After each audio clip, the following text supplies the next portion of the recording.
আসসালামু আলাইকুম রাহমাতুল্লাহ। সবাইকে অনেক, অনেক শুভেচ্ছা। আমি ডাক্তার জাহিদ হাসান।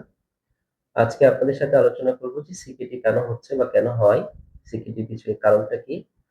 এবং সিকিডি প্রবলেম হলে কি ধরনের লক্ষণ দেখা দেয়? এবং কিভাবে জানবেন যে আপনার সিকিডি বা সিকিডির জন্য আপনি কি, কি পরীক্ষা-নিরীক্ষা করবেন? এর সাথে, সাথে আলোচনা করব যে সিকিডি প্রবলেম হলে বা কিডনি প্রবলেম দেখা দিলে আপনি কোন, কোন চিকিৎসা গ্রহণ করবেন? অর্থাৎ কোন স্টেজে কোন চিকিৎসাটা বেটার? বা কোন চিকিৎসা পদ্ধতি নিবেন? আপনি হোমিও চিকিৎসা নিবেন? না ভেষজ চিকিৎসা নিবেন? না হচ্ছে অ্যালোপ্যাথি চিকিৎসা নিবেন? এই বিষয়গুলো একদম ডিটেইলস আলোচনা করব আপনাদের সাথে। যাদের সময় হবে সম্পূর্ণ ভিডিওটা দেখবেন ইনশাআল্লাহ। তো আসুন ১ম এ জেনে নিই যে সিকেডি কেন হয়? সিকেডি কেন হচ্ছে আমাদের? তো দীর্ঘদিন চিকিৎসা করার অভিজ্ঞতা আলোকে বলছি একদিকে, এছাড়াও আমরা মেডিকেল সায়েন্স এর ব্যাপারগুলো নিয়ে এসছি। তো আমার যে অভিজ্ঞতা তার ১ম যে বেশ কিছু কারণ দেখা দিচ্ছে তার মধ্যে হচ্ছে ৩-৪ টা কারণ আমরা সবচেয়ে বেশি পাচ্ছি। একটা হলো যে ডায়াবেটিকস যাদের ছিল বা দীর্ঘদিন ডায়াবেটিসে যারা ভুগছেন তাদের কিন্তু সিকিডি প্রবলেম বেশি দেখা দিচ্ছে। এছাড়া দীর্ঘদিন যারা হাই প্রেশারে ভুগছেন তাদের এবং যারা দীর্ঘদিন কোল্ড ড্রিংকস খাচ্ছেন তাদের এবং যারা পেইন কিলার খান এবং যত্রতত্র ওষুধ যারা খান, বিশেষ করে পেইন কিলার এবং সেট্রাল যারা ওষুধ খাচ্ছেন যত্রতত্র, তাদের এই সিকিডি প্রবলেম গুলো বেশি দেখা দিচ্ছে। এই ৪ টা রোগী আমরা বেশি পাচ্ছি। আবারও বলছি ৪ টা কারণে। একটা হচ্ছে ডায়াবেটিকস, একটা হচ্ছে হাই প্রেশার, আরেকটা পেইন কিলার যারা যত্রতত্র পেইন কিলার বা যত্রতত্র ওষুধ যারা খাচ্ছেন তাদের, এছাড়া যারা কোল্ড ড্রিংকস বেশি খাচ্ছেন তাদের কিন্তু এই সমস্যাগুলো বেশি দেখা দিচ্ছে। এছাড়াও বেশ কিছু কারণ আছে যেগুলো হচ্ছে যেমন ইউটিআই অর্থাৎ ইউরিনারি ট্র্যাক্ট ইনফেকশন হলে নেফ্রাইটিসের সমস্যার কারণে সিকিডি প্রবলেম দেখা দিতে পারে। এছাড়া যারা বংশগত কারণ থাকে, পলিসিস্টিক কিডনি ডিজিজে যারা ভুগছেন, তাদের কিন্তু এই সমস্যা হতে পারে। আর জীবনযাপনগত কিছু কারণ আছে, তার মধ্যে যে কারণগুলো চলে আসছে, সেটা হলো যে খাবার-দাবার ক্ষেত্রে আমরা অস্বাস্থ্যকর খাবার, অখাদ্য বিখাদ্য খাবার খাই, তার মাধ্যমেও কিন্তু আবার সিকিডি প্রবলেম দেখা দিতে পারে। যেমন ধরুন যারা অধিক পরিমাণে যে কোল্ড ড্রিংকস এর কথা বললাম, কোল্ড ড্রিংকস অথবা ব্যাড ফুড যেগুলো আছে যে আ প্রচুর পরিমাণ যারা ভাজা-পোড়া যারা খান, এরপরে যারা রেড মিট গুলো খাচ্ছেন, তাদের রিচ ফুড যারা খাচ্ছেন, ঠিক আছে? তো বেকারি খাবারগুলো যারা খান তাদের কিন্তু কিডনির সমস্যা দেখা দিতে পারে।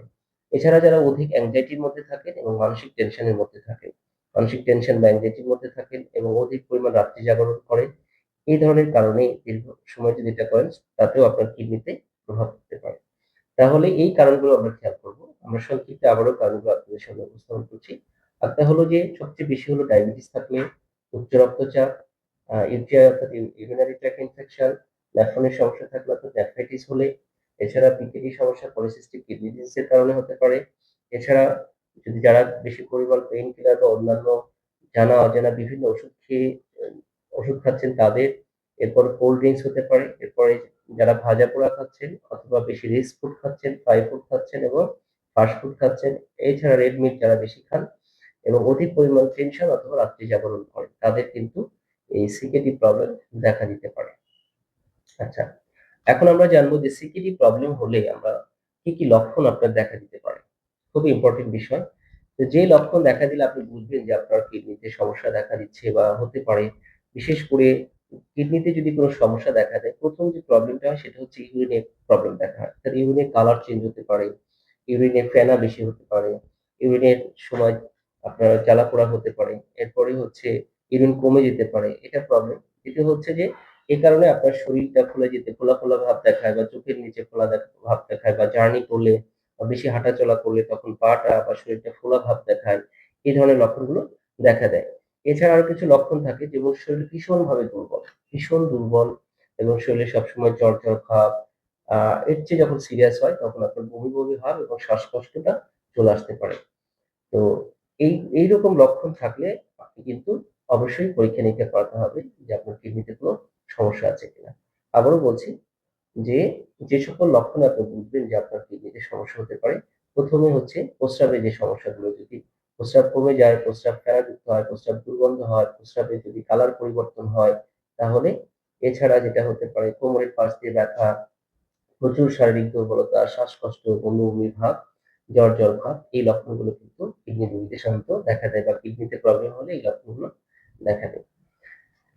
এখন এটার জন্য আমরা প্রতিরোধ ব্যবস্থা কি? দেখেন আমরা একটা কথা জানি যে prevention is cure uh pre uh prevention is better than cure, অর্থাৎ যেকোনো প্রতিরোধ ব্যবস্থাই কিন্তু প্রতিকারের চেয়ে ভালো।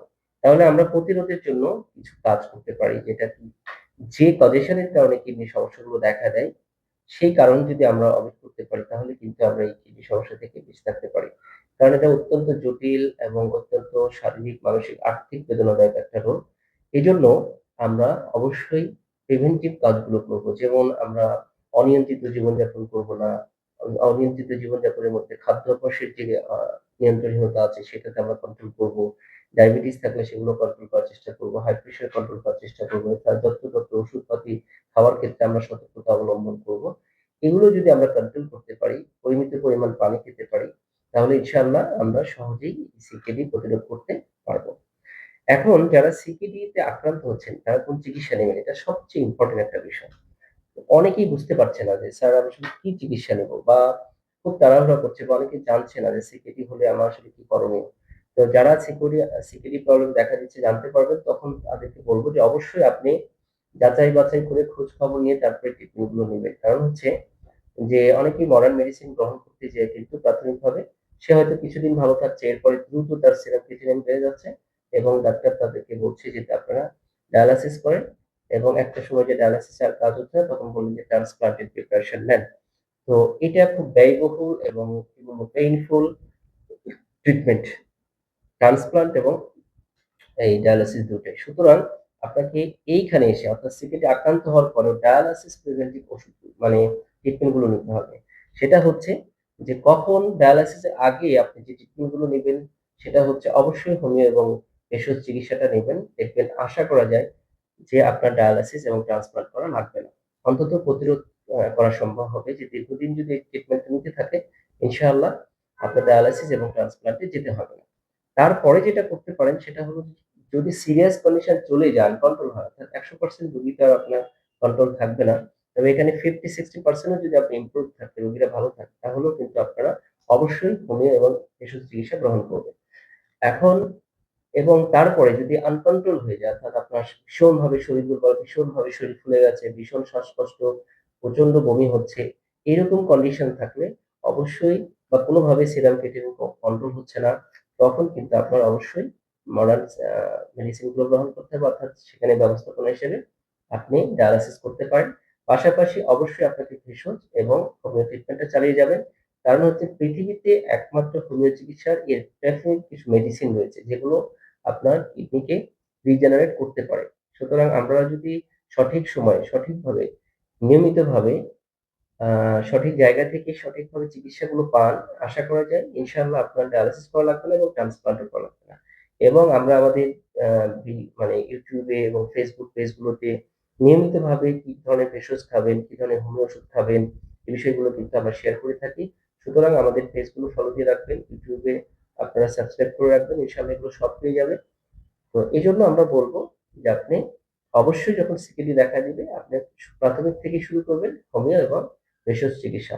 তারপরে যদি প্রয়োজন হয় অর্থাৎ শেষ স্টেজে যান, আপনি মডার্ন মেডিসিন নিতে পারেন। বা যে সিস্টেম গুলো আছে তাদের ডায়ালাসিস বা ট্রান্সপ্লান্ট যদি সম্ভব হয় সেটা আলাদা। তো ইনশাআল্লাহ আমরা আশা করতেছি যে এটা আপনারা প্রতিরোধ করতে পারবেন যদি শুরু থেকে আপনি হোমিও এবং ভেষজ চিকিৎসা গ্রহণ করেন।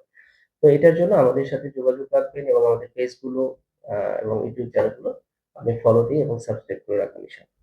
তো এবং একসময় আমি এর অন্য একটা ভিডিওতে হোমিও কি মেডিসিন গ্রহণ করবেন, কখন কোন হোমিও মেডিসিন গুলো এপ্লাই করতে হবে সেগুলো আমরা আলোচনা করে নেব।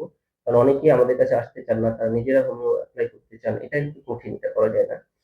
কারণ হচ্ছে এটা কেন করা যায় না, কিভাবে করতে হয় না, এগুলো আমরা আলোচনা করব ইনশাআল্লাহ। আর কি ভেষজ গ্রহণ করবেন সেটা আমি বলেছি যে আমার পেজে দেওয়া আছে। আপনারা সেখান থেকে খাওয়ার নিয়ম সহ সম্পূর্ণ দেওয়া আছে।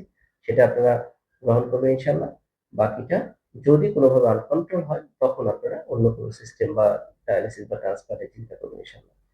তো আশা করি আ ভিডিওটা ভালো লাগবে। যদি ভিডিওটা ভালো লেগে থাকে তাহলে অবশ্যই শেয়ার করে দিবেন এবং আ আপনার যেকোনো সুবিধা-অসুবিধা আমাদেরকে জানাবেন ইনশাআল্লাহ। আমরা আপনাদেরকে শেয়ার করব ইনশাআল্লাহ।